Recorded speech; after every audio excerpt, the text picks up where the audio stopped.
Damos início à solenidade de abertura do terceiro seminário de atualização jurídica pela Escola Superior de Advocacia de Pernambuco, ESA-OAB-PE. Os seminários de atualização jurídica têm como objetivo a interiorização das ações e serviços fora da capital para levar mais conhecimento e novas oportunidades aos profissionais do interior. O primeiro seminário de atualização jurídica, realizado pela Escola Superior de Advocacia de Pernambuco, ESA-OAB-PE, ocorreu na cidade de Petrolina, no dia 23 de maio. O segundo seminário de atualização jurídica da ESA-OAB-PE ocorreu na cidade de Caruaru, no dia 30 de maio. Hoje, estamos iniciando o terceiro seminário de atualização jurídica, aqui na cidade de Serra Talhada, pela Escola Superior de Advocacia, ESA-OAB-PE. Esse evento é fruto do projeto das parcerias entre a OAB de Serra Talhada, da Faculdade de Integração do Sertão FIS e da ESA. O projeto da Escola Superior de Advocacia, ESA-OAB-PE, é realizar mais seminários durante o ano, dando continuidade no segundo semestre. Sejam todos e todas bem-vindas e bem-vindos. Gostaria de registrar algumas autoridades aqui presentes. Registramos a presença da presidente do Conselho Regional de Contabilidade, a senhora Magda Melo. Registramos também a presença do presidente do Sindicato dos Comerciantes, Sindicom, o senhor Francisco Mourato. Nesse momento, convidamos para a composição da mesa de abertura as seguintes autoridades. Convidamos o presidente da OAB-PE, o doutor Rony Duarte.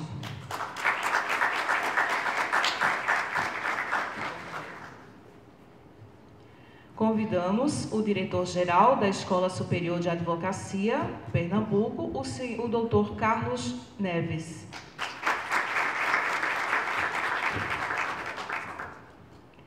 Convidamos o presidente da OAB, subseção de Serra Talhada, o doutor Stephenson Nogueira.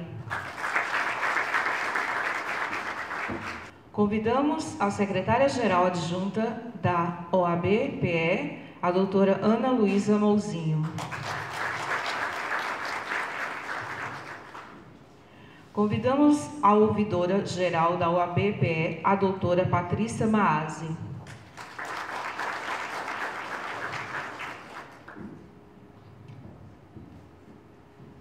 Convidamos o diretor-geral da Faculdade de Integração do Sertão FIS, o doutor Luiz Pereira de Melo Júnior.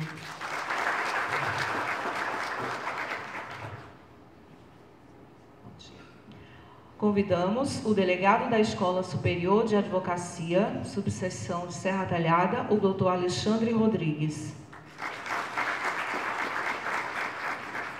Convidamos o coordenador científico do seminário, doutor Antônio Ribeiro Júnior.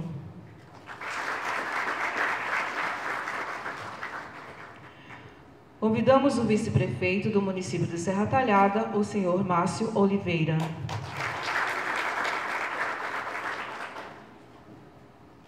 Convidamos o excelentíssimo presidente da Câmara de Vereadores de Serra Talhada, o senhor Nailson Gomes. Convidamos o presidente da CDL de Serra Talhada, o senhor Reginaldo Santos. Convidamos para o seu pronunciamento de abertura o presidente da OAB, doutor Rony Duarte.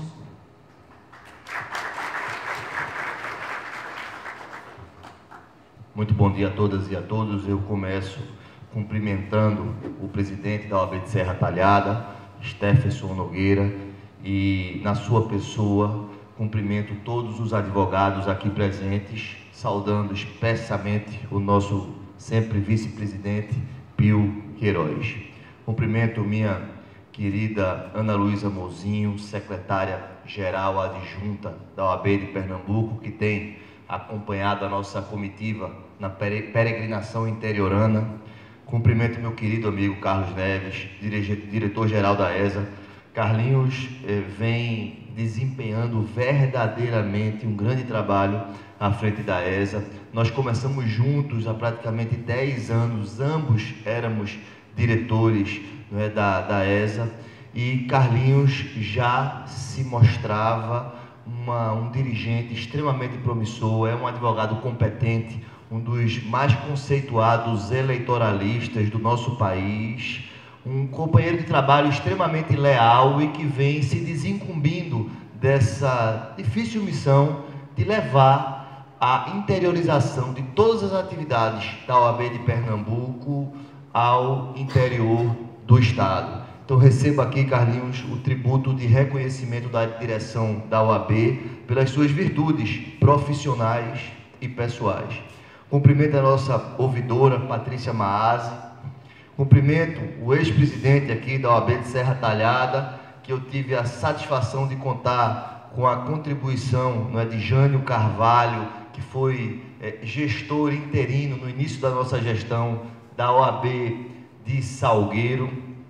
Cumprimento o presidente da ATP, o Dr. Maximiano Maciel. Cumprimento a secretária-geral da subseção de Serra Talhada, Luciana Pereira de Souza. Cumprimento o secretário-geral adjunto da subseção de Serra Talhada, Cecílio Tiburtino Cavalcante de Lima. Cumprimento o tesoureiro da subseção de Serra Talhada, Alain Michel. Cumprimento o Dr. Alexandre Rodrigues, que é delegado da ESA aqui em Serra Talhada. Nosso querido amigo Antônio Ribeiro Júnior. Cumprimento efusivamente e agradeço ao Dr. Luiz de Mello, diretor-geral da FIS, uma entidade sempre parceira da OAB nas nossas iniciativas, a quem eu dirijo o mais profundo agradecimento por ter possibilitado a realização deste evento que começa na manhã de hoje. Cumprimento o Dr. Márcio Oliveira, vice-prefeito do município de Serra Talhada. Cumprimento o senhor Nailson Gomes, presidente da Câmara de Vereadores do município de Serra Talhada. E, finalmente, cumprimento o doutor Reginaldo Santos, que é presidente da CDL aqui de Serra Talhada. Minhas senhoras, meus senhores, meus queridos advogadas e advogados aqui presentes. É uma grande satisfação para a OAB de Pernambuco poder retornar aqui à Serra Talhada para mais um evento acadêmico oferecido pela OAB aqui à comunidade jurídica serra talhadense. Nós temos uma diretriz fundamental na nossa gestão. Uma das prioridades são a interiorização das nossas atividades, que a OAB volte o seu olhar verdadeiramente para o advogado do interior, oferecendo para o advogado interiorano rigorosamente aquilo que é oferecido para o advogado na capital. E um olhar mais particularizado ainda para o jovem advogado. Nós vivemos hoje tempos de acentuada crise moral, crise ética, mas também uma crise em nosso mercado profissional. Ainda nesta semana eu compartilhei no Facebook a notícia da saturação do mercado da advocacia nos Estados Unidos, a maior economia do mundo, que tem um número de advogados inferior, né, que a OAB no Brasil inteiro. Nós temos hoje mais de 1 milhão de advogados em todo o território nacional, somos praticamente 40 mil só no estado de Pernambuco, e isso naturalmente gera uma dificuldade de colocação, de inserção no mercado de trabalho. Então, uma das saídas, né, uma saída inexorável para que nós consigamos um melhor caminho profissional é investir em formação, é investir em aperfeiçoamento dos deveres, um dos maiores deveres de todos nós advogados.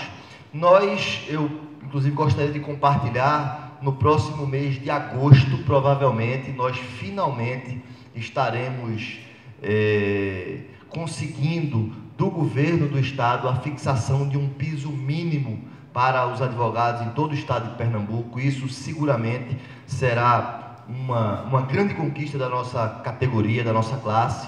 Nós também, na última semana, recebemos o relatório final de uma comissão que foi constituída pela OAB de Pernambuco no primeiro dia da gestão, Comissão de Combate à Precarização das Relações de Trabalho, justamente para que a OAB desempenhe o seu papel, identificando as situações em que há a fraude nas relações entre empresas e advogados ou entre escritórios e advogados, onde há um mascaramento de relações associativas, quando, na verdade, o que existe naquele caso é uma relação de emprego. E nós teremos essa comissão será transformada em uma comissão permanente e nós começaremos a receber denúncias e a realizar diligências para tentar sanear essa chaga que hoje vilipendia parte expressiva da nossa classe. Agora, nós precisamos, isso é muito importante aqui compartilhar, e é por isso, dentre outras razões, que a nossa ouvidora se faz presente. Nós estamos andando todo o interior do estado. Hoje, inclusive, eu estava com a recomendação médica, eu estou com a crise de hérnia de coluna. Eu não poderia responsavelmente estar aqui hoje, mas passei por Caruaru, vim aqui hoje, amanhã Petrolândia, depois Triunfo. E o Carlinhos até disse, rapaz, vai embora, vai, a gente justifica, porque eu estava realmente sem conseguir andar ontem à noite. Eu digo, não, a gente tem que ter um trabalho, a gente tem um trabalho para fazer, a advocacia precisa da gente e a gente precisa encontrar forças para conseguir realizar os nossos objetivos, porque o tempo é curto e a gestão já chegou na metade. E aí nós criamos um mecanismo para ouvir continuamente a advocacia. A OAB de Pernambuco tem hoje um aplicativo que se chama OAB Digital.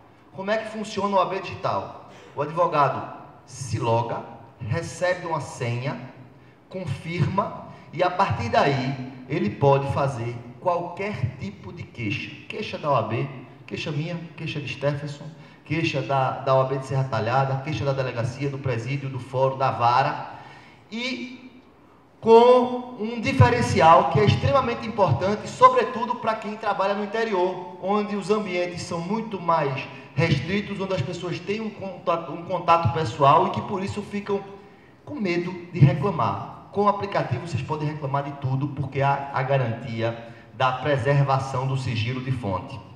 Então, sempre que um advogado verificar uma deficiência de atendimento, uma violação de prerrogativa, uma situação de instalação física inadequada, ele pode entrar no aplicativo, filmar, gravar, fotografar e apresentar a prova do que está dizendo, e ele vai fazer parte de uma estatística. Nós não trataremos dos casos individualmente, mas imaginemos aqui em Serra Talhada que nós temos o quê? 200 advogados?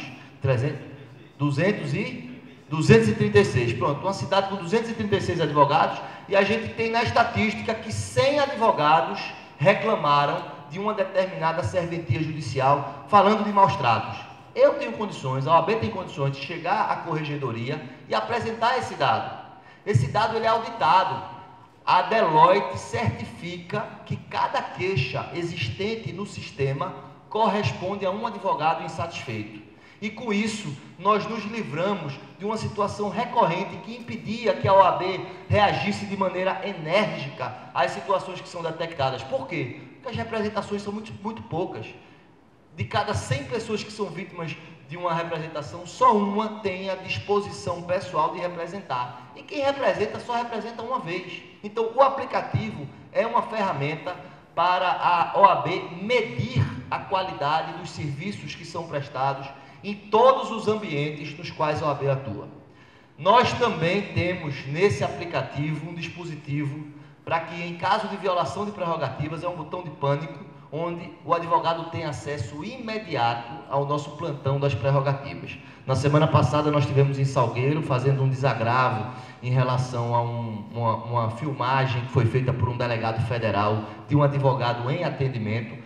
Nós, na atual gestão, que ainda não chegou na metade, no dia 15 de junho, que será rigorosamente a metade da gestão, nós já temos um recorde de desagravos presenciais realizados na capital e no interior, numa prova efetiva do nosso engajamento na melhoria das condições de trabalho dos advogados. A situação é tão inusitada que o Diário de Pernambuco, na edição deste final de semana, segundo eu fui informado ontem à noite, Stephenson estará fazendo uma matéria exclusivamente sobre os desagravos que vêm sendo realizados na OAB, e isso exalta a nossa responsabilidade na continuidade dessas diretrizes de gestão. Eu queria aqui dirigir o agradecimento a todos os palestrantes que se deslocaram do Recife para poder tornar possível a realização desse evento. Queria agradecer ao nosso pessoal de apoio, à assessoria de imprensa, ao cerimonial, à nossa chefia de gabinete, o Baltazar, que fizeram todos os arranjos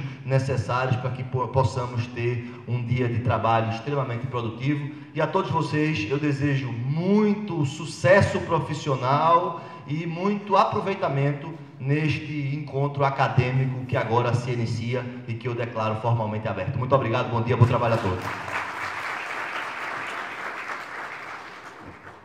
Gostaríamos de registrar a presença também aqui no evento o coordenador do PROCON, o senhor Antônio Marcos. Convidamos para o seu pronunciamento o presidente da OAB de Subseção de Serra Talhada, o doutor Stephenson Nogueira. Bom dia a todos e a todas. Queria primeiramente cumprimentar, todos a mesa aqui que está posta, na pessoa do presidente Ivone Duarte, presidente da OAB Pernambuco, Carlos Neves, o diretor-geral da ESA, Luiz Melo, da FIS, diretor-presidente. E quero fazer aqui um agradecimento especial a Luiz, por sempre pela parceria exitosa com a OAB em ceder o espaço e disponibilizar todos os meios e todo o equipamento necessário para o sucesso dos eventos. Fica aqui nosso muito obrigado, Luiz. O vice-prefeito de Serra Talhada, Márcio Oliveira, também grande parceiro da OAB Serra Talhada, o presidente da Câmara de Vereadores, meu amigo Nailson Gomes, também grande parceiro, o presidente da CDL de Serra Talhada, Reginaldo, que é um grande parceiro e um grande amigo da advocacia pajueira, o presidente também do CRC, a presidente, que é Magna Mello, também grande parceira, o presidente do Sindicom Serra Talhada, Chico Morato, meu amigo Chico Morato, também grande parceiro e amigo da advocacia, e o presidente da ATP, Max Maciel, também queria fazer esse agradecimento e parabenizar pela eleição na presidência da Associação dos Advogados Trabalhistas de Pernambuco. Bom, minhas palavras são breves e queria saudar também a todos os advogados e advogadas aqui presentes, na pessoa do nosso vice-presidente Pio Queiroz, e saudar também toda a diretoria da OAB Serra Talhada e conselheiros que estão também fazendo presente nesse evento. Também um registro aqui ao nosso Antônio Marcos, grande amigo, advogado, coordenador do PROCON Serra Talhada, e dizer da nossa satisfação de receber um evento dessa natureza, até porque uma das políticas muito forte, meu presidente Ivone Duarte, e sua gestão, é exatamente, e da gestão do nosso amigo Carlos Neves, é exatamente de interiorizar as ações tanto da OAB como da ESA e da CAAP. E somos prova viva que isso está dando certo, porque o advogado do interior, há anos, sempre foi um pouco marginalizado, sempre foi um pouco esquecido das ações da nossa OAB, e não deveria ser. Mas é claro que essa dívida está sendo paga com muita responsabilidade, com juros e correção, podemos dizer assim. Está sendo pago com muita responsabilidade, porque o advogado hoje ele vê e tem condições de trazer professores de altíssimo nível, como estão aqui, e aí é meu agradecimento a todos vocês, palestrantes, professores, que vieram de uma forma muito nobre de socializar o conhecimento com os advogados do interior, advogados e também de outras áreas, outros segmentos, porque temos aqui também contadores, outros segmentos que também participam, que também vão ser destinatários, beneficiados dessa prestação de serviço. Então, e quero dizer que a nossa realidade de Serra Talhada, se Deus e Nossa Senhora quiser, vai mudar, porque temos hoje 420 quilômetros de distância do centro, Recife, o grande centro Recife. Isso faz com que dificulte, muitas vezes, você trazer palestrantes, trazer um curso bom. Não que aqui não tenha palestrantes de qualidade, é claro que temos grandes professores aqui nessa casa, na FIS, mas é claro que é bom, para socializar o conhecimento, trazer também grandes nomes do meio jurídico nacional. E a promessa, e Deus quiser vai ser cumprido, que o aeroporto saia, para que possamos encurtar essa distância e fazer com que o advogado do interior possa ter a mesma qualidade também de cursos do advogado da capital. Então, essa as minhas palavras de agradecimento a todos os estudantes também, quero fazer esse registro também especial, a todos os estudantes da FIS, que sempre abraçam e sempre participam com muito fervor, né, com muita atenção e muito carinho dos eventos da UAB. E fica aqui nosso agradecimento especial, até porque as nossas ações são para vocês também, que vão ser futuros profissionais e colegas do trabalho. Então aqui fica muito obrigado e um bom curso a todos.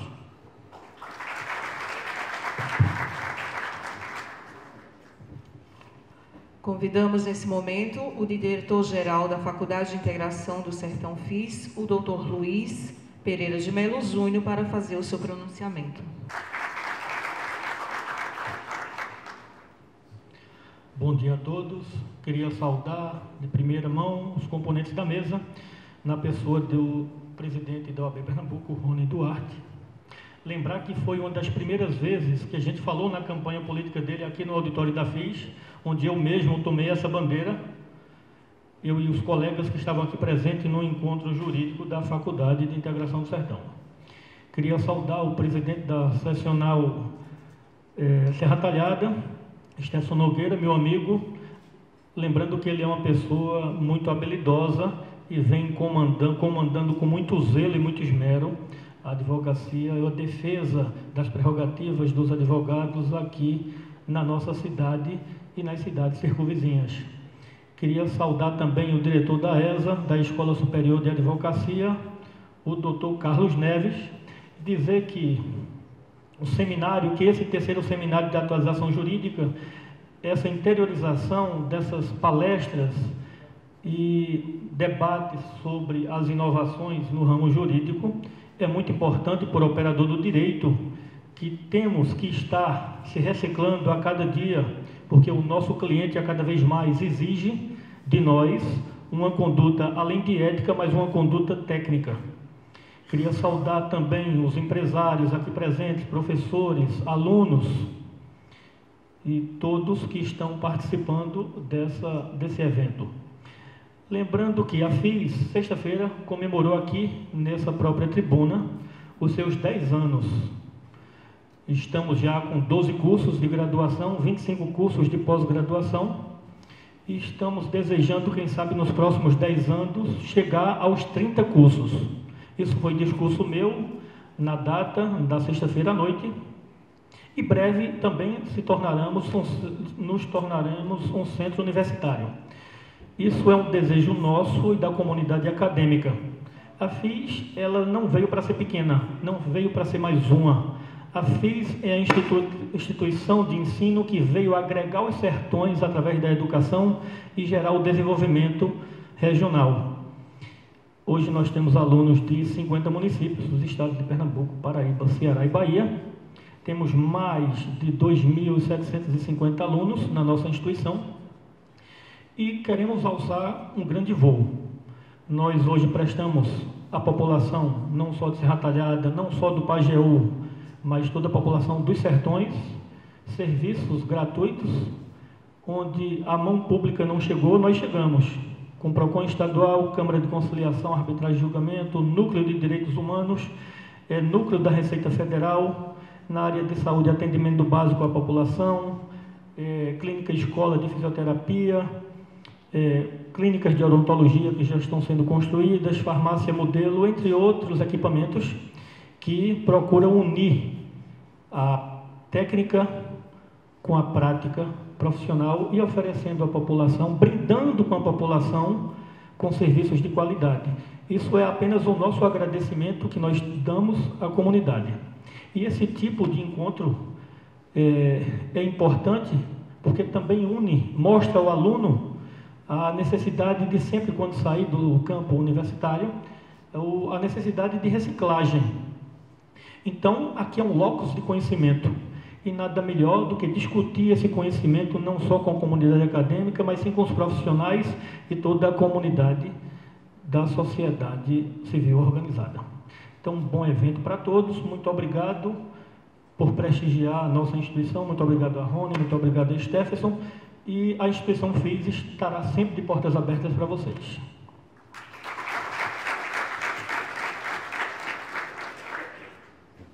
Convidamos agora para o seu pronunciamento o diretor-geral da Escola Superior de Advocacia, o Dr. Carlos Neves.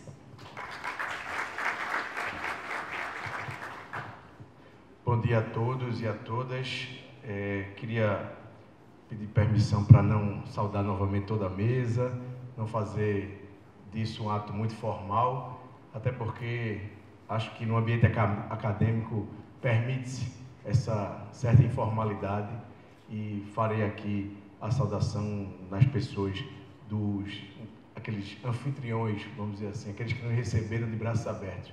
A Faculdade Integrada do Sertão, querido Luiz, obrigado por ter nos recebido aqui. Stephenson, presidente da OAB de Serra Talhada, por ter nos recebido e ter produzido esse evento juntamente com a Escola Superior da Advocacia. E o meu querido presidente, Ron Duarte, pela confiança, ele, Ana Luísa e todos aqueles que fazem a diretoria da OAB, pela confiança que tem depositado em meu nome e em nome da diretoria da Escola Superior da Advocacia. Peço permissão a todos para fazer assim a saudação em nome de todos aqueles. Vejo que temos advogados, pessoas de outras áreas do direito, estudantes de direito aqui da faculdade, e queria falar um pouco e rapidamente sobre a ideia desse evento. A Escola Superior da Advocacia é o braço acadêmico da OAB. Quando vocês se formarem, aqueles que ainda estão estudando, ou os advogados, sabem que podem contar com uma instituição para agregar a sua formação.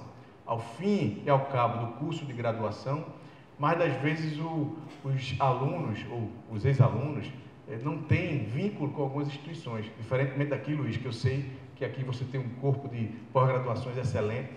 A gente, na verdade, percebe que o advogado, às vezes, quando acaba a faculdade, entra passa pelo exame de ordem, encara a vida profissional, precisa muitas vezes de ter aquela casa com quem contar, aquela instituição com quem contar. E a OAB é essa instituição, a Escola Superior da Advocacia é a instituição que vai dar o apoio ao aperfeiçoamento constante desse advogado, seja ele um jovem advogado, seja um advogado mais maduro, principalmente aqueles que não têm habilidades com a área tecnológica, digital, e mais das vezes precisam de apoio para isso, também estaremos juntos. Eu sempre gosto de dizer que o conhecimento ele não fecha todas as portas. Quando uma porta é fechada, uma janela em seguida é aberta, e mais outra, e é isso que a gente busca.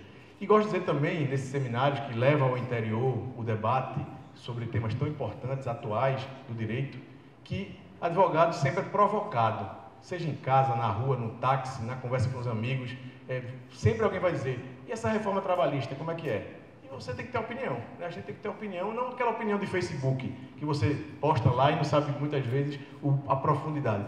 O advogado é perguntado pela capacidade técnica de responder. Então, se você está no canto e alguém debate reforma política, é bom que você tenha um grau de profundidade para saber qual o sistema eleitoral que está sendo modificado, quais são as propostas que estão em andamento.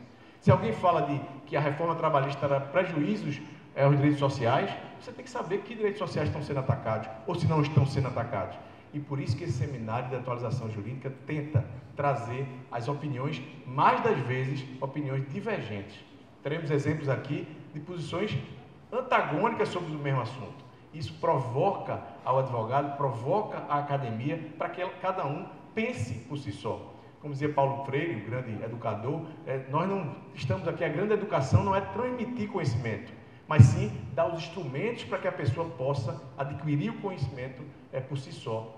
É isso que a gente faz, provocar vocês, advogados, estudantes, profissionais de outras áreas, para que tenham um grau maior de profundidade nas discussões que estão em voga, que estão na pauta do dia, sobre eleições diretas ou indiretas para presidente da República, sobre a reforma do trabalho, sobre a questão do processo civil, o direito penal, que está tão questionado sobre seus limites, das tutelas que são concedidas de forma assodada, mais da vez, as prisões cautelares, as delações premiadas. São diversos temas que perpassam pela informação, pelo conteúdo jurídico. E é por isso que a gente quer provocar na cidade do Recife, mas principalmente em todo o estado de Pernambuco, é o debate profundo. E tenho certeza que nessa casa, com profissionais que eu vejo aqui, que podem integrar a informação que vem de amigos, professores que vieram do Recife, juntamente com grandes profissionais que tem aqui. Eu estou muito à vontade aqui, Luiz, porque vejo pessoas como Zé Paulo, como Caio, o Guerra e tantos profissionais que estão aqui na Faculdade Integrada do Sertão, que ajuda a integrar ainda mais, trazendo Recife, profissionais que estarão aqui o dia todo com vocês, trazendo informações sobre todas essas áreas, mas debatendo com profissionais daqui, com pessoas de OAB daqui da cidade de Serra Talhada e mais ainda, com estudantes de direito e profissionais de diversas áreas. Tudo que é discutido aqui interessa ao advogado, ao estudante, mas mais ainda interessa à sociedade civil. E nós, como advogados, temos a obrigação de ser os agentes transformadores da sociedade civil. Não sou eu que invento, não foi eu que disse isso, é a Constituição que nos atribuiu uma missão além da nossa operação do dia a dia, do nosso trabalho de advogado no sentido processual. A gente tem uma missão maior, que é zelar pelo Estado Democrático de Direito, é cuidar das instituições jurídicas e tem um compromisso que todo advogado faz, que é manter e jurar, permanecer aperfeiçoando-se a cada dia. Nós fazemos esse juramento e não podemos esquecer dele, porque é com o aperfeiçoamento das instituições jurídicas, da cultura jurídica, que a gente consegue melhorar nosso trabalho, mas mais ainda, fazer alguma diferença na transformação da sociedade civil. Muito obrigado e sejam bem-vindos ao evento.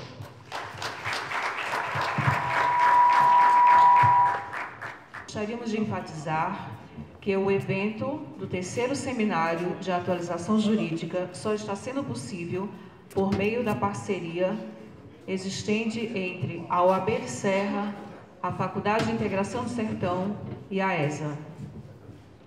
Passaremos agora às apresentações dos 6 painéis. Iniciamos o primeiro painel do dia com o tema Reforma Trabalhista e a nova Lei de Terceirizações. Convidamos para a primeira apresentação desta manhã, como presidente mediador, o Dr. José Paulo Antunes Novaes, coordenador da Câmara de Conciliação e Mediação da FIS.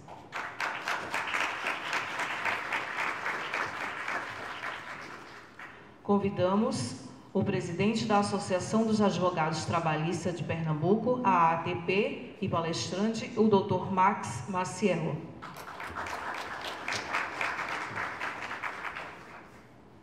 Convidamos o advogado, membro da Comissão de Direito do Trabalho e palestrante, o Dr. Rodrigo Fernandes. Convidamos ainda, como debatedor deste painel, o presidente da OAB de Serra, Dr. Stefferson Nogueira.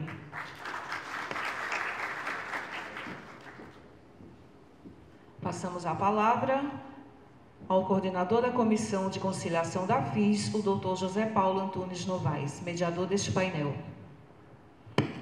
Bom dia a todos. Vou passar a palavra para Rodrigo Fernandes. O senhor terá 20 minutos para apresentar a sua opinião contra ou a favor da reforma trabalhista. Muito obrigado. Um bom dia a todos. Agradeço a presença. Vamos fazer esse evento o mais produtivo possível. Eu tenho a desafiadora missão aqui de discursar e discutir a reforma trabalhista, que ela interessa não somente ao universo acadêmico, não somente ao universo da advocacia, mas, sobretudo, à sociedade civil. O meu desafio ele é maior ainda porque vou debater o tema com um colega grandioso, jurista, Dr. Max. Então, já tivemos outros debates sobre o tema, então já conhecemos um pouco aqui o que cada um tem a dizer. Eu sou um defensor e um apaixonado pelo direito do trabalho. Digo por quê? O direito do trabalho ele é um direito belo, belíssimo. Tanto é que a Constituição da República traz o direito do trabalho como um direito fundamental, social, nos seus primeiros dispositivos. O artigo 1º, 3º, 5º, 6º, 7º, 8º, a abertura da Constituição Federal se dá através do direito do trabalho. O direito do trabalho, então, ele tem um braço constitucional, O direito do trabalho ele tem um braço civil, ele regulamenta contratos. No entanto, o direito do trabalho ele se torna especial porque o contrato que ele regulamenta é o contrato entre pessoas desiguais. Ultrapassado esse viés, essa pequena e curta apresentação, eu entendo que a atual reforma trabalhista posta no Congresso Nacional, ela não ameaça o direito do trabalho. Eu entendo ainda mais que a atual reforma, ela evolui a legislação trabalhista, ela moderniza a legislação do trabalho. O que nós temos hoje? Nós temos hoje uma legislação engessada, que a rigor, ela protege parte da sociedade que trabalha. Ela protege os trabalhadores empregados. Percebam bem, a CLT, ela só alcança os empregados. Boa parte, ou melhor, a grande maioria dos trabalhadores brasileiros não tem empregos. A CLT, ela não fomenta o emprego. Ela pouco protege o desempregado. A CLT, ela tem um grave defeito, um outro grave defeito. Ela é pouco flexível. Você veja bem que a CLT trata da mesma forma o trabalhador que nós chamamos de hipossuficiente e o trabalhador hiperqualificado. O trabalhador que é hiperqualificado, ele recebe o mesmo tratamento daquele trabalhador hipossuficiente, que é o trabalhador que necessita de fato do resgate legislativo. A CLT não acompanhou e não acompanha a modernização do trabalho. Hoje, nós temos trabalhadores que atuam através de aplicativos. Veja o Uber. O Uber é o maior exemplo disso. Quantos são os trabalhadores que hoje trabalham através de um aplicativo? E a CLT nada diz sobre isso. Qual é a proteção? Qual é o alcance que esses trabalhadores têm? Nenhuma. Não há como aceitar que essa legislação permaneça engessada. A sociedade evoluiu, a CLT também tem que evoluir. Essa é a minha primeira provocação. Eu queria traçar aqui uma avaliação sobre a reforma trabalhista, dividindo-a em 3 aspectos, que é o que o direito do trabalho faz. O direito do trabalho, ele tem 3 ramificações. O direito coletivo do trabalho, que é o direito sindical. O direito individual do trabalho, que é o que versa sobre o contrato individual de trabalho. E nós temos o direito processual, porque a CLT também se pronuncia sobre o direito processual do trabalho. No campo do direito processual, eu costumo dizer com toda franqueza que as regras de direito processual, elas são praticamente desonestas com o empregador. E eu não digo isso aqui tentando proteger ou tentando puxar vertente de proteção aos grandes empresários. Nós temos que ter em mente hoje que no Brasil, a realidade empresarial no Brasil mudou. Boa parte do empresariado brasileiro não é empreendedora por vocação, empreendem por necessidade. Grande parte dos empreendedores brasileiros são trabalhadores que perderam seus empregos e, diante da necessidade, tiveram que empreender. Então, já não existe mais razão para que o direito processual seja protetivo da forma como é hoje ao trabalhador. Eu concordo, eu aceito e eu reforço que o direito individual do trabalho tem o dever e a obrigação de proteger o trabalhador. É para isso que ele existe. Como qualquer outro ramo do direito, o direito do consumidor existe para proteger o consumidor. O trabalhador, como sujeito mais frágil, merece proteção. Porém, dentro do processo, isso não cabe. O processo tem que tratar de maneira igual às partes. E o processo do trabalho, infelizmente, isso não acontece. A reforma trabalhista, nesse aspecto, ela é impecável. Nós vamos ter, por exemplo, exceção de incompetência. Aqueles que são acadêmicos de direito ou advogados sabem bem o que é isso.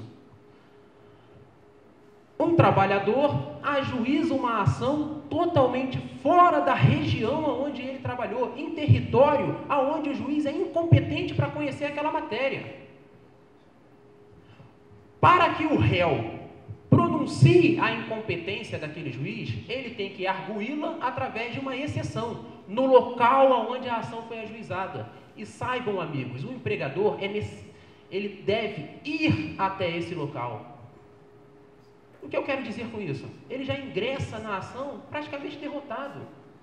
Trago uma experiência pessoal de uma vez que eu tive que ir ao interior da Bahia que eu tanto amo, mas eu fui a uma cidade chamada Brumado, que é quase fronteira com Minas Gerais, 600 quilômetros de carro de Salvador até Brumado, para falar para o juiz que ele não era competente para julgar aquele processo. E que o trabalhador resolveu ajuizar a ação ali, porque para ele era mais prático, e até para dificultar o litígio. O meu cliente gastou nesse dia R$4.000 de despesa de deslocamento e hospedagem, foram 2 dias de viagem. Ele já ingressou no processo derrotado. A atual reforma trabalhista permite que a exceção de competência seja julgada à distância. E por que isso não aconteceu antes? E por que há a resistência? É claro que esse dispositivo favorece ao empregador. Mas, gente, imaginem um pequeno empregador. Por sorte, o meu cliente tinha condições financeiras de arcar com aquela viagem. E se fosse um pequeno empreendedor, um microempreendedor individual, com uma receita mensal de R$3.000, ele não teria condições? Aquele processo fulminaria o negócio dele. Ele não teria condições. Nós temos uma outra questão que será agora ajustada e que já deveria ter sido antes, que é o depósito recursal. O réu, o empregador, dentro de um processo trabalhista, para que possa recorrer, ele tem que fazer um depósito recursal, que hoje equivale a cerca de R$9.000, a depender do tamanho da causa. Um segundo recurso, para se remeter o processo às instâncias superiores, custa R$17.000. Quando eu falo de um banco, isso não dói. E quando eu falo do pequeno empreendedor, que nem está ali por vocação, está ali por necessidade, isso fulmina o negócio, isso extermina qualquer probabilidade de acesso ao duplo grau jurisdicional. Essa reforma trabalhista ajusta esse quesito também, quando permite que o pequeno empreendedor faça o depósito com redução de 50%. Ultrapassada essa primeira fase, diante do meu tempo, no campo do direito coletivo. O direito coletivo é o direito sindical. O que nós temos hoje no Brasil? Nós temos no Brasil 17.000 sindicatos. É um exagero. É um exagero. Nós temos categorias que não são representadas. Curiosamente, nós temos no Brasil hoje o sindicato dos trabalhadores de sindicato. Isso é, no mínimo, estranho. Os trabalhadores de sindicato montaram um sindicato. Nós temos sindicatos hoje que não representam. Isso traz uma fragilidade. Isso sim precariza. O Brasil necessita, Márcia, necessita de uma reforma sindical. Aqui eu traço uma crítica à reforma trabalhista, porque apesar de eu ser defensor, é óbvio que eu vejo que ela tem ela necessita de adequações. Mas eu pergunto a vocês, qual é o projeto de lei no Brasil que não necessita de adequações? Quantos dispositivos legais são declarados inconstitucionais após a sua promulgação? A lei, ela passa por 2 momentos. Um momento da sua elaboração. Após a sua promulgação, ela é interpretada pelos tribunais. O projeto de lei da reforma trabalhista ainda está na primeira fase. E nós já estamos com o discurso de que ele fulmina o direito do trabalho. Não, eu não acredito nisso. Os pontos que necessitam de ajuste, eles serão ajustados pela própria jurisprudência, porque nós temos ferramentas para isso. Nós temos um dispositivo na CLT, que é o artigo 9º, que eu peço para que todos leiam, que diz expressamente que qualquer ato praticado com o intuito de desvirtuar os preceitos da própria CLT serão declarados nulos. Enquanto esse dispositivo não for revogado, e eu falo isso até abaixo para que o nosso Congresso não ouça, a CLT estará viva, e o direito do trabalho também. Porque é desse dispositivo que nascem diversos princípios do direito do trabalho. Então, enquanto ele ainda existir, nós temos um direito do trabalho vivo. Dentro do direito sindical, nós precisamos de uma reforma. A minha crítica à atual reforma trabalhista é que ela acaba atropelando, ela ultrapassa o que deveria anteceder a ela, que é a reforma sindical. Nós temos um sistema sindical que não representa, e pouco representa. Isso sim precariza, mas é claro que nós precisamos de alguma fórmula para alterar isso, pois do jeito que está, não pode permanecer. Então, o direito sindical, ele vai ser alvo de uma alteração gigantesca, quando acabar o chamado imposto sindical, que é aquela contribuição obrigatória que todo trabalhador de carteira assinada faz com um dia do seu trabalho. Eu entendo que essa contribuição é ilegal. O sindicato não é o Estado, como vai cobrar imposto? Não pode. A livre associação requer que o trabalhador tenha o direito, a faculdade de contribuir. E é bom que contribua. O trabalhador brasileiro tem que amadurecer para que se associe e que contribua com seus sindicatos para formar assim instituições fortes. Pois se não o fizer, tem risco de precarizar. Agora, é óbvio que eu também não posso concordar, e aqui eu anoto a minha crítica. Eu não vou fazer um discurso de que eu sou um protetor da reforma trabalhista, pois sem ela, como tem feito o presidente da Câmara dos Deputados, Rodrigo Maia, sem ela o Estado não progride, sem ela nós não vamos produzir emprego. Isso é mentira. O Brasil acabou de viver na década passada uma situação de pleno emprego. E qual era a CLT que nós tínhamos? A atual. Então, não é a CLT que produz desemprego e nem sequer é a reforma da CLT que vai produzir mais. Mas é óbvio que a CLT tem que se modernizar. É óbvio que através da reforma da CLT nós vamos ter mais segurança jurídica. E segurança jurídica, ela é bem-vinda em qualquer circunstância. Porque através dela é que nós conseguimos investir, é que nós aumentamos a produtividade. O mal do direito do trabalho hoje, o mal do trabalho no Brasil, é a baixa produtividade. E a produtividade, ela requer segurança jurídica. Como está hoje, não pode. Mas voltando ao que eu dizia antes, o imposto sindical, a minha crítica, que apesar de eu ser contra o imposto sindical, o chamado imposto sindical, eu entendo que deveria, no mínimo, haver uma regra de transição. Porque o que há hoje na proposta é uma rasteira, é um golpe baixo nos sindicatos, certamente com finalidade partidária. Eu sou a favor do fim dessa contribuição obrigatória, porém, no mínimo deveria existir uma regra de transição. Ora, os sindicatos assumiram compromissos, são pessoas jurídicas, então necessitam desse resgate financeiro. Se acabar, o sindicato acaba também.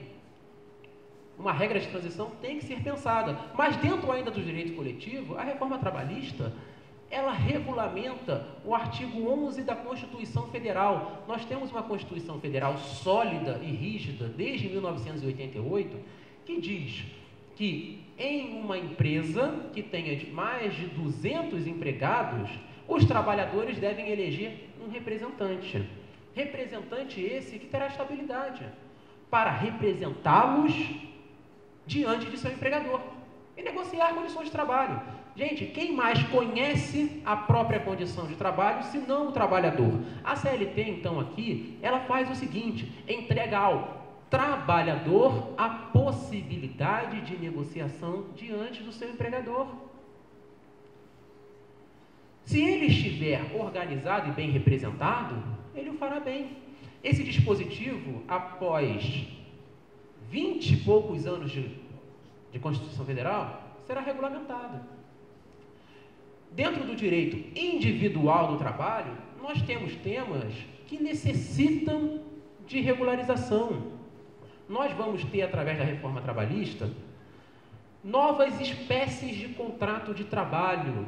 O contrato intermitente, que vai permitir a contratação de trabalhadores de forma mais flexível Isso tende a gerar mais empregos e é óbvio que a jurisprudência ainda vai interpretar essa nova forma de contratação e vai interpretar à luz de todos os princípios da proteção do direito do trabalho. Então nós não vamos ter um contrato de trabalho solto. O contrato de trabalho intermitente é aquele em que o empregador pode contratar o trabalhador e não entregar-lhe trabalho todos os dias. É o caso, por exemplo, do dono de um bar que necessita de um garçom somente aos sábados.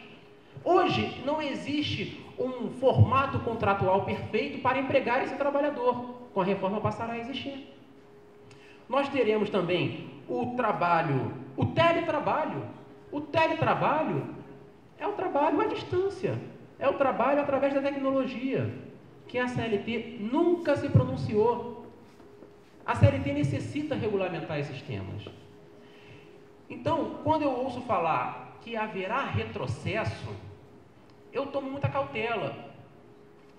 Eu não gosto de nenhum dos dois discursos, nem de que a CLT será fulminada, nem sequer de que a reforma trabalhista é a solução para o mercado de trabalho.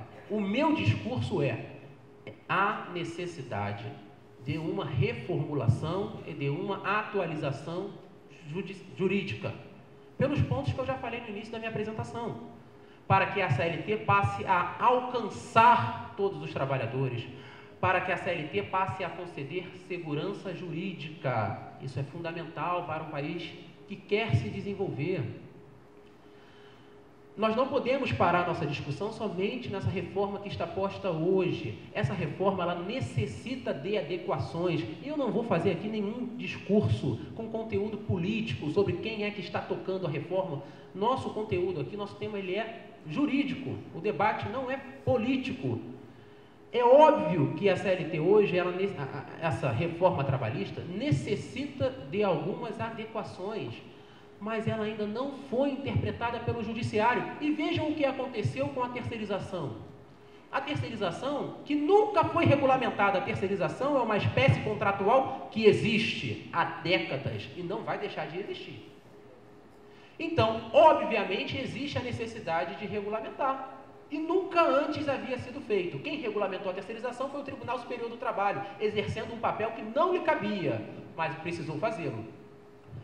Então, o Congresso Nacional regulamentou a terceirização. A regulamentação era tão patética que em 15 dias, os juristas fizeram uma interpretação de que aquela regulamentação e nada era a mesma coisa, foi muito barulho por pouco. A atual regulamentação da terceirização não mudou nada no cenário da terceirização. Ou seja, havia-se um pânico, um pavor, vai ser liberada a terceirização no Brasil, precarizou a mão de obra, saiu o dispositivo, fizemos a interpretação. Chegamos à conclusão de que alteração nenhuma houve. E agora, mais uma vez, dentro do atual projeto de reforma trabalhista, nós temos, mais uma vez, após 6 meses da promulgação da lei que regulamentou a terceirização, está em pauta de novo a reforma daquele dispositivo. Porque o que veio foi tão fraco, tão ruim, que a jurisprudência vai se consolidar no sentido de que nada mudou. Então eu peço para que a sociedade civil acompanhe com muita cautela e que se distancie um pouco do discurso político que está sendo traçado, tanto pelos que defendem, quanto pelos que atacam a reforma trabalhista. Nós temos que fazer uma avaliação jurídica do tema e nós temos que concordar sobre a necessidade de evolução. É claro que essa reforma, ela vai trazer pontos que necessitam de adequação, mas eu desafio aqui alguém a me dizer uma lei que foi sancionada sem que houvesse a necessidade de adequações. Quantas são as leis pronunciadas inconstitucionais? Então esse projeto não me assusta, porque aquelas adequações que ele necessita, serão feitas pelo judiciário. Então, o meu papel aqui hoje é provocá-los a examinar juridicamente esse projeto de lei, traçando exatamente as 3 vertentes que eu aqui sugeri: direito coletivo, direito individual e direito processual, e alcancem, livre de paixões políticas, as suas posições. para enriquecer o nosso debate. Eu agradeço muito a todos que me ouviram. Vocês agora receberão uma magnífica palestra do meu colega Max e aproveitem bastante.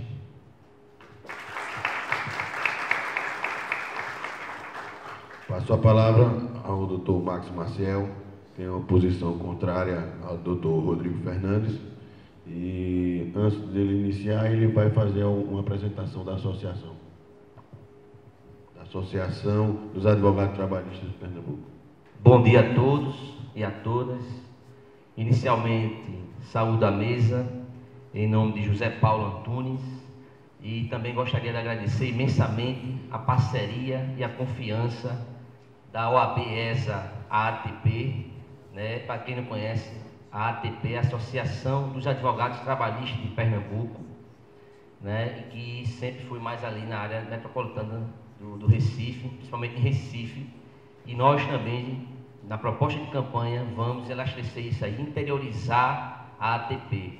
E a ATP tem a sua principal função social, justamente estar junto do advogado trabalhista, verificando as necessidades, quais são os problemas existentes no dia a dia da advocacia trabalhista e também defender o advogado perante algum pleito, não só na vara, mas também como tribunal, que hoje o tribunal abre a porta para a ATP nas nossas reivindicações, né? E também uma promoção de eventos, cursos, congressos, como vai ter agora em outubro, que vai ter o CONAT em Salvador, de 11 a 14 de outubro, que eu vou deixar aqui. E é uma oportunidade também do pessoal do interior comparecer nesses eventos. E também em 25 a 27 de agosto, vamos fazer o pré-CONAT, que é o Congresso Nacional do Direito do Trabalho, em Gravatá. E mais uma oportunidade também do interior estar junto da ATP. E eu vou aqui também para o nosso amigo Stefferson, que é o presidente aqui da subseccional, que ele vai ficar com os formulários e também dei a oportunidade, delegando a ele, para eleger 2 advogados trabalhistas aqui da região, para eleger como representante da ATP aqui em Serra Talhada. E em nome de todos os advogados também parabenizo em nome de nosso conselheiro estadual, Jânio Carvalho, que está aqui presente. Bom, agora iniciando meu tempo, né? Peço vênia, primeiramente, ao colega Rodrigo Fernandes, para, como ele disse, discordar, não totalmente, mas em parte, né, da matéria da reforma trabalhista. Principalmente essa questão do direito material, porque o direito processual houve avanço, isso não tem dúvida. Dúvida também não há que precisa de uma reforma trabalhista, mas não da forma assodada, apressada e que veio justamente no momento, aflorou em dezembro, quando o presidente da República teve 43 vezes seu nome delatado. E aí surgiu a reforma trabalhista, apenas com 9 páginas, 13 dispositivos. Quando foi em abril, com novas delações, essa reforma já pulou para mais de 200 dispositivos, mais de 100 páginas. Então, vocês veem que isso aí é uma forma de ofuscar também a sociedade. É um projeto que não vem sendo discutido com a sociedade, debatido com o trabalhador, e é um projeto de forma unilateral pelo governo, que no meio de uma crise dessa quer aprovar uma CLT de mais de 70 anos, onde também que veio nesse tempo todinho, né, sempre teve emprego nesse país. E o motivo aqui do governo é esse, que é uma CLT ultrapassada, vai gerar emprego. Não entendo assim. Por que não entendo? Curto prazo, precarização do trabalho. Nós vamos ver o direito material lá, a precarização do trabalho. E isso aí não vai gerar emprego. A curto prazo, vamos ter aqui a precarização do trabalho, a longo prazo, o aumento de desemprego. Por quê? Porque, como a gente vai ver lá na frente, direito material, só a questão de você elasticecer as horas extras, a permissibilidade disso, que vai ser agora um contrato agora entre as partes, né? Hoje é permitido 8 horas e mais 2 horas, vai ser permitido 12 horas e não sei mais quantas horas vai ter. Então, qual é o incentivo do empregado contratar mais outra pessoa para ajudar ele, poder ele mesmo fazer um trabalho exaustivo, um trabalho intensivo, e isso aí realmente vai ser prejudicial, que é justamente a exploração da mão de obra, né? Mais tempo e de maneira abusiva. E, como já disse, haverá cose e não mais contratação. E o ministro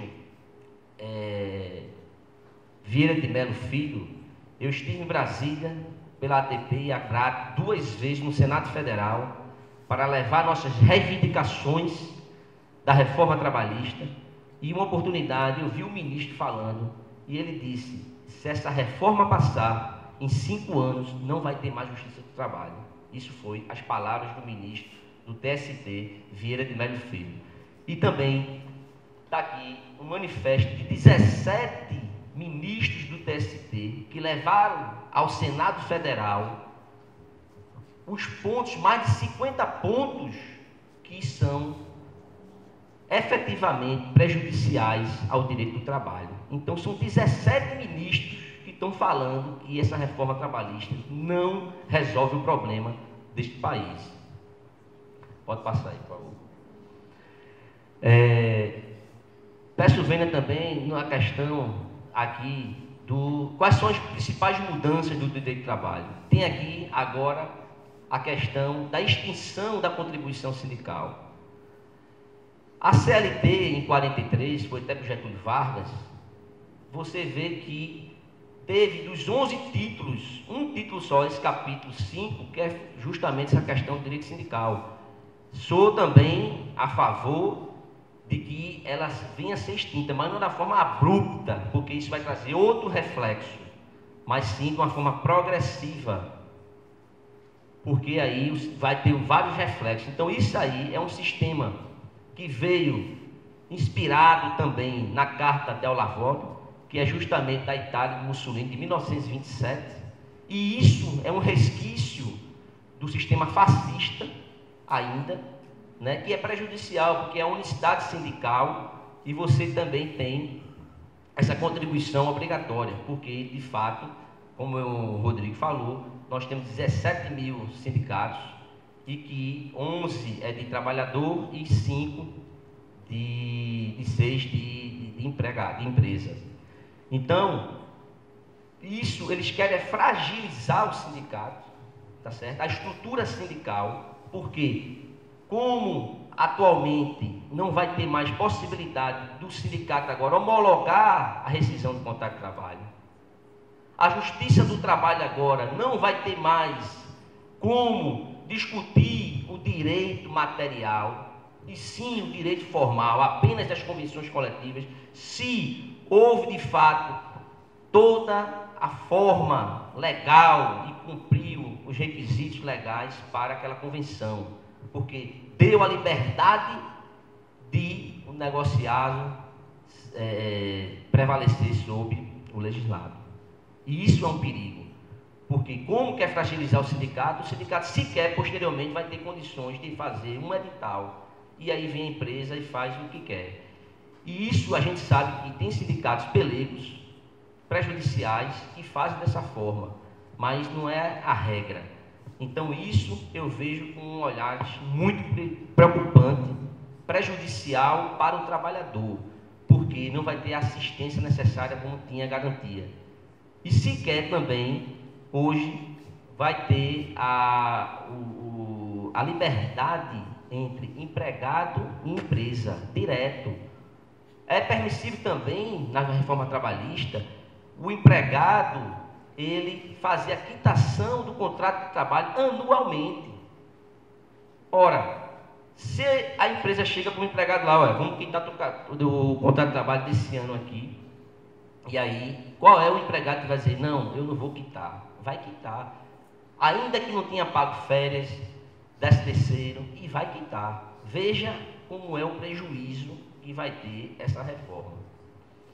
Pode passar aí, por favor. E também, a gente sabe também, com essa questão aí do direito sindical, a conduta antissindical, né? Que é justamente aquela que a empresa não deixa o empregado participar das assembleias, não deixa o empregado ir ao sindicato. Então isso é uma restrição. Imagine agora como vai ser. Sequer vai ter qualquer contato de um direito, porque a única proteção ainda que se tem é o sindicato do seu trabalhador com a empresa, a negociação entre eles ali. E aí vai realmente por fim nisso. Já falei isso, o fim da homologação, competência da Justiça do Trabalho, homologar por deixa judicial. E aí aqui, ó, revogação do intervalo de 15 minutos para a mulher. A mulher, quando tem hoje, começa a iniciar as horas extras, ela tem um intervalo de 15 minutos. Vai ser revogado isso. Vai acabar. Pagamento apenas de parte suprimida do intervalo. Isso aqui, até que eu concordo, tá certo? Porque se hoje a gente tem um intervalo de 1 hora, né? E a empresa só deu 30 minutos, você vai ter que pagar 1 hora. E aquele que trabalhou, então isso aí realmente tem que ser efetivamente aquele que ele trabalhou. Mas a redução é prejudicial de 1 hora para 30 minutos. Hoje a gente sabe que o empregado sequer tem às vezes 5 minutos ou 10 minutos para almoçar ou fazer seu lanche ou descansar, porque é justamente esse tempo que é para restabelecer a sua saúde mental. E isso vai ser prejudicial mais ainda. E mais ainda aquelas empresas que não fornecem o refeitório devidamente adequado. Então, mais uma precarização. Pode passar. O trabalho intermitente também é gravoso e preocupante, o trabalho intermitente. O que querem colocar aqui é um sistema liberal. É um sistema que vem aplicado nos Estados Unidos, que é uma outra economia, é um outro sistema, e aqui a gente não tem condições disso. Para vocês terem ideia, se eu trabalhar nesse sistema de trabalho intermitente, e a empresa vai dizer, você tem 3 dias para dizer, olha, você sábado vem trabalhar. E se você não for trabalhar naquele sábado, você vai pagar 50% à empresa, porque não foi trabalhar. E mais ainda, você vai ficar atrelado só àquela empresa. Porque se eu tiver outro contrato com outra empresa, e ela me chamar, e as duas me chamarem, eu não posso. Eu tenho que ficar justamente atrelado à empresa. Então isso, vejo que ainda é muito cedo para se aplicar aqui no Brasil. Entendeu? O teletrabalho, home office, também é outra preocupação. Não tem a legislação, estão se querendo colocar também.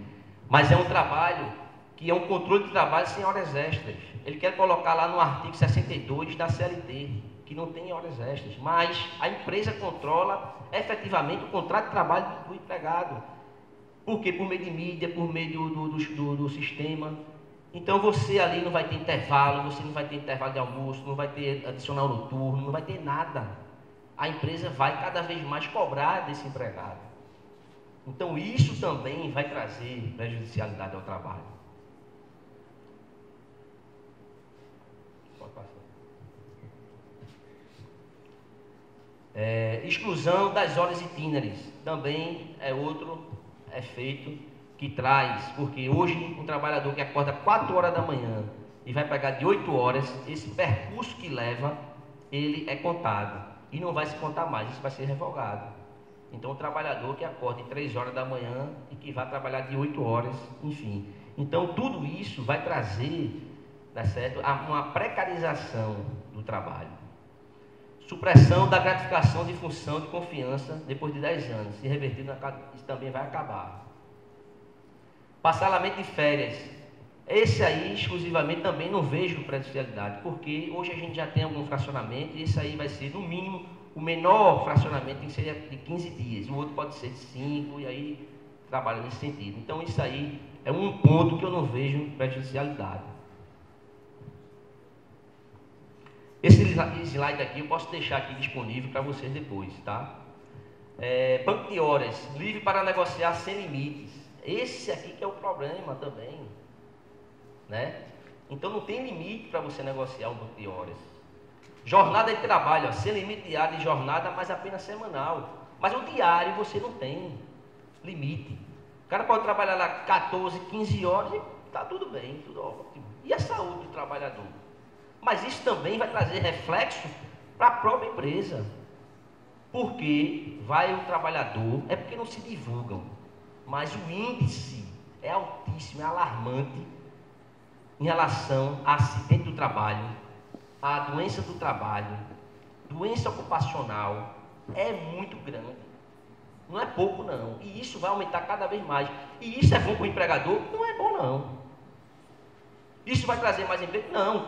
A ministra Delaide Arantes, que é a ministra do Tribunal Superior do Trabalho, ela já disse que não é a reforma trabalhista que vai trazer emprego. Não é a precarização do trabalho que vai resolver o problema também, mas sim a economia. A outra questão, minha gente, é a economia. Se não tiver economia nesse país, não vai gerar emprego. Não vai ser a reforma trabalhista que vai resolver o problema desse país, não. Não vai ser a reforma trabalhista que, quando passar, vai ter os 14 milhões de empregos disponíveis, não. Se não tiver uma economia forte, não vai ter problema, não vai ter jeito. Esse aqui eu já falei já, né? De 1 hora para 30. Registro de jornada. Pode não ter o registro de jornada e como serão comprovadas as horas suplementares. Grávidas e lactantes. É outro prejuízo para a mulher. Acabou, a mulher vai trabalhar em local insalubre agora. Antes, agora não trabalha. A proteção, mas vai trabalhar. Com a exceção, se houver um atestado médico dizendo que ela não pode trabalhar ali. Mas vai ser revogado isso aqui. A mulher lá, grávida, vai trabalhar em lugar insalubre. Problema do seu filho, problema de você. Trabalho. Declara lícita a utilização de logomarca no uniforme. Então você pode agora ser um verdadeiro propagandista da sua empresa. Botar lá uma vaca, um boi, um macaco, botar o que você quiser, ridicularizando, às vezes, de alguma forma, de alguma propaganda. Está lá, o trabalhador lá, para lá e para cá, fazendo a propaganda da empresa, que hoje é proibido. Doutor Max, 5 minutos. Certo. Terceirização, deixa claro que o contratante pode transferir a contratada da liberdade sindical. Integram o salário de gratificação de comissões. Pode passar isso aí. Trabalho autônomo também é outro problema. Formas legais com ou sem exclusividade, forma contínua ou não. Jornada fixa, ordem do dono. Pode passar aí. Pronto, a justiça do trabalho, ó, uma outra questão aqui. A justiça do trabalho agora, do direito material processual, não vai mais agora, restringe agora o TST de criar súmulas que venha e nem criar condições, forma contra o ativismo judicial, ou seja, agora vai ter que se julgar de acordo com o que está na lei lá. Eles não vão estar mais daquele poder de fazer súmulas e regulamentando da forma de como quer o entendimento. E vai ter um quórum mínimo agora qualificado para fazer qualquer tipo de reforma. Então, pessoal, tem muitos aspectos aqui da reforma trabalhista que o tempo, infelizmente, não dá, e a gente poderia passar aqui uma tarde, mas eu vou deixar aqui esse slide para vocês, mas que não é, nesse momento, a reforma trabalhista precisa ser feita, concordo com o colega, precisa ser feita, mas não dessa forma, porque antes da reforma trabalhista, era para ter uma reforma sindical, uma reforma tributária, para desonerar os impostos e o empregador ter condições mais de contratar e não vir aqui com direito material e precarizar o direito do trabalho, tá certo? É preciso que a gente possa também fazer um sistema que venha adequar não só a relação de trabalho com a empresa, que venha a igualar as condições de trabalho, porque essa reforma ela vem ferir a isonomia, ela fere a dignidade da pessoa humana, ela fere o benefício do trabalhador, fere o princípio da vantagem do trabalhador, fere os tratados internacionais. Então, tudo isso em volta de os interesses individuais lá do Congresso e os interesses que não é do trabalhador.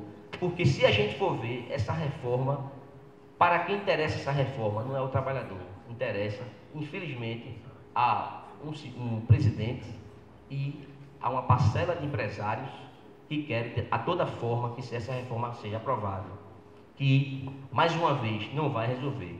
Então, somos contra a todo e qualquer supressão dos direitos dos trabalhadores, porque na Constituição Federal, no artigo 7º, tem lá os seus direitos elementares progressivos. Esses direitos jamais possam ser negociados. E com a liberdade sindical, com a liberdade do negociado sobre o legislado, vai sim tratar esse direito e depois ninguém vai vir mexer nisso. E por fim, seria uma última parte. Bota lá na última parte, amiga, por favor, que é interessante para vocês. Pode passar. Mais. Pronto, aqui, ó. Que a gente vai fazer alguns seminários para como o advogado agora vai tratar e vai abordar a reforma trabalhista depois que passar. Porque aqui a gente vai ter que ter aqui, ó, aplicação dos princípios do direito do trabalho. Acabou, a justiça, agora, uma tese agora, qualquer tese que houver de petição inicial, não vai só atrapalhar o nome mais não. Ou a gente agora, o advogado trabalhista, estuda, tem que estudar. Porque senão, não vai ter efetividade nas suas ações. Porque em 2015, o CNJ publicou que 60% a 70% das ações trabalhistas é de verbas rescisórias. É que não paga FGTS, horas extras, 13º, férias. Então isso aí, como não vai ser mais discutido na Justiça do Trabalho, vai acabar essa parcela todinha. E nós somos também trabalhadores, advogados. Acabou essas ações. E a gente vai ter que buscar esses caminhos aqui para começar a discutir e quebrar, ainda que venha prejudicializar o trabalhador, mas nessa forma aqui, aplicação dos princípios constitucionais, Código Civil, CPC, tratados internacionais. Isso aqui, Código Civil, que a gente vai lá no artigo 104, vamos ter no artigo 104, 389, do direito do negócio jurídico. Então, isso é os fundamentos agora que a gente vai fazer qualquer tipo das ações trabalhistas. E eu termino, né, com a frase de Martin Luther King, que ele sempre diz: a injustiça em qualquer lugar é uma ameaça à justiça em todo lugar. Obrigado. Só cumprimentar a mesa, na presença do presidente aí, Zé Paulo, meu amigo Max, meu amigo Rodrigo. Bom, primeiramente, parabenizar pela dinâmica, né, desse seminário, porque é exatamente essa dinâmica que a ESA quer empregar, de trazer o lado favorável, né, a posição favorável, e a posição contrária. Então isso é fantástico para fomentar exatamente a discussão. Até porque a reforma trabalhista, e como o direito é uma ciência também que é relativa, cada um tem seu ponto de vista a respeito de determinado tema. E com relação a esse ponto específico da reforma trabalhista, o que é um ponto de convergência de todos, e aí a gente pode dizer, é que há necessidade sim de uma reforma. Agora, a forma como se está dando é onde é objeto de discussões. E alguns pontos também que são contraditórios. E outros são favoráveis, evidentemente. E o principal argumento da reforma que se é posta é exatamente para o crescimento econômico do país, né? Ou seja, gerar mais empregos. Hoje temos, beirando, se não me engano, porque os números são bem dinâmicos, mais de 14 milhões de desempregados no país. Isso é um número gritante, é um número alarmante, que faz com que a economia fique engessada, faz com que a cadeia produtiva não consiga produzir, haja desemprego em massa, porque os setores do primeiro segmento, né, eles têm que desempregar, eles têm que demitir, né, para sobreviver. Então, a necessidade da reforma, ela é iminente, é claro. Agora eu queria trazer 2 pontos, para não me alongar, até porque só tenho 5 minutos. O presidente foi ruim comigo, só me deu 5 minutos.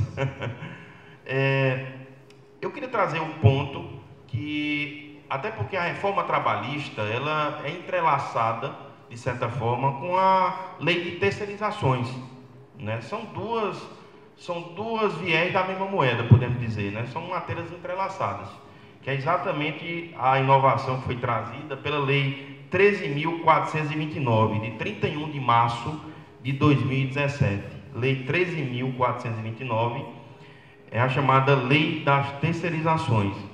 Eu queria saber, né, para instigar a discussão sempre muito saudável dos nossos amigos debatedores, palestrantes, com relação ao enunciado 331 do TST, que diz exatamente aquela proibição de você terceirizar a atividade fim, porque toda empresa sempre tem atividade fim e atividade meio.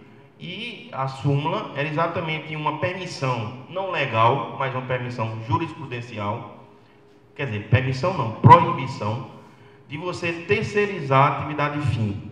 Eu queria saber a opinião dos nossos nobres palestrantes nesse primeiro tema, se a súmula 331, para os contratos de trabalho que foram mantidos antes da vigência dessa lei, da 13.429 de 2017, se ela estaria revogada tacitamente, ela não poderia ser aplicada. Por exemplo, alguém trabalhou numa situação que foi a atividade fim, antes da vigência da lei das terceirizações, e agora ele vai demandar na Justiça do Trabalho pedindo essa declaração.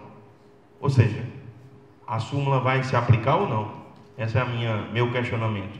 Porque tem gente que entende que a lei ela não pode retroagir, ela só pode ser da lei para frente, né? Esse é o primeiro questionamento.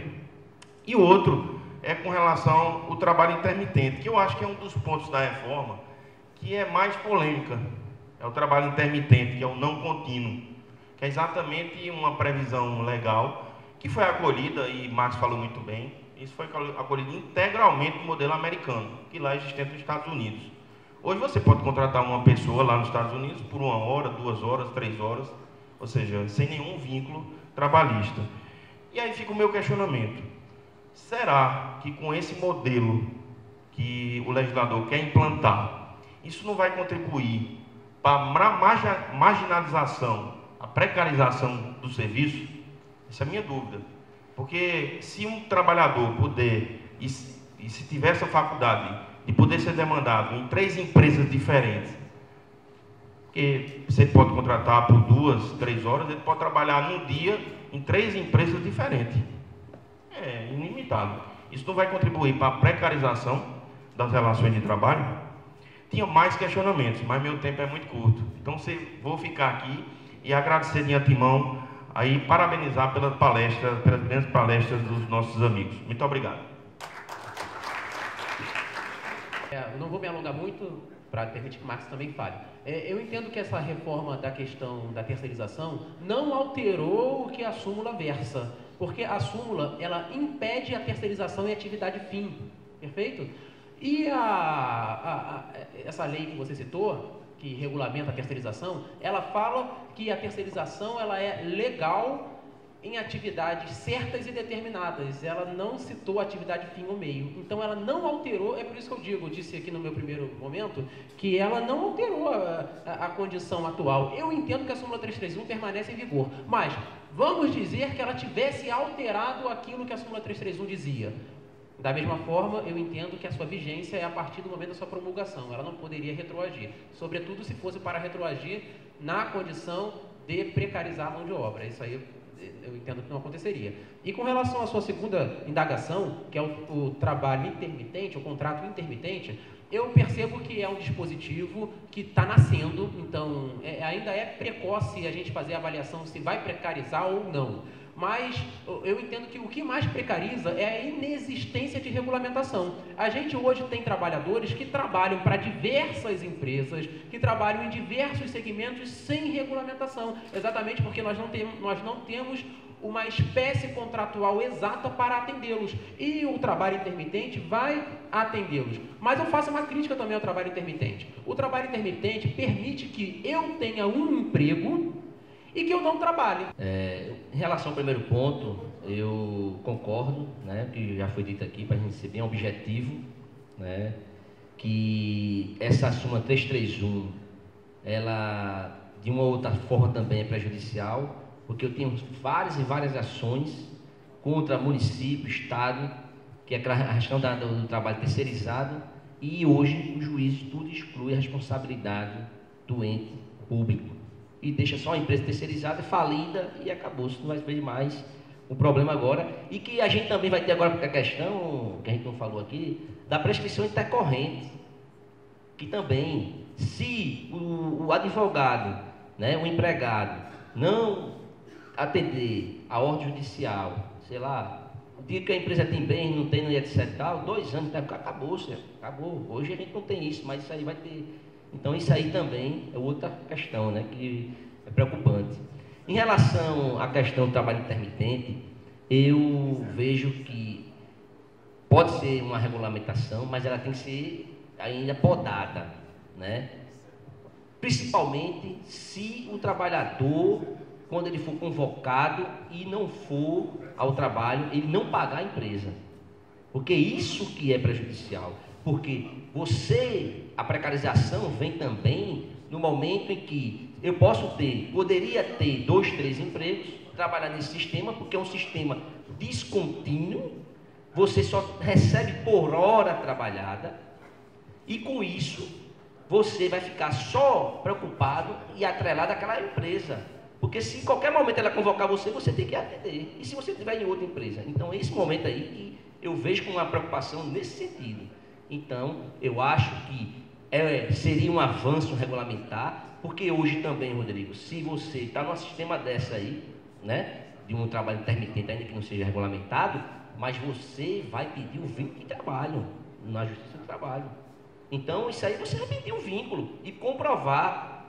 Então, vamos regulamentar, mas regulamentar de uma forma séria, correta e que não prejudique o trabalhador. É esse o meu entendimento.